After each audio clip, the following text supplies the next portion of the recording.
वेळ वाया घालण्याचं काही कारण नाही. आता सगळे सोयरे दिशाभूल करणारी माहिती मराठा आंदोलकांना दिली आहे. जरंगे पाटलांचं ज्ञानच काय मला माहिती नाही. जरंगे पाटील कोणत्या लॉ कॉलेजमधून पास झालेले आहेत किंवा जरंगे पाटलांनी कोणत्या विषयात डॉक्टरेट केलेली आहे किंवा जरंगे पाटलांनी कोणती याचिका दाखल केलेली आहे. हा, मराठा समाजामधले अनेक विद्वान लोकही आहेत. त्यांनी म्हणलं तर वेगळी गोष्ट आहे. विनोद पाटील असतील किंवा दत्ताभाऊ पाथरीकर असतील, ही मोठी माणसं आहेत. त्यांनी म्हणलं एखाद्या वेळेस तर मी समजू शकतो.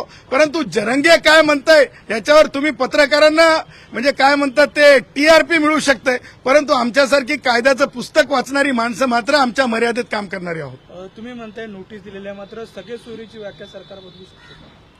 अहो, ते ऑलरेडी अंतर्भूत आहे. ब्लड रिलेटिव्ह लिहिलेलं आहे. मी तुम्हालाच पर्टिक्युलरली आता वर दाखवलं की ब्लड रिलेटिव्हचा अर्थ काय. आजोबा कोण आहे, डिस्टंट रिलेटिव्ह आहे की ब्लड रिलेटिव्ह आहे. बाप कोण आहे, डिस्टंट रिलेटिव्ह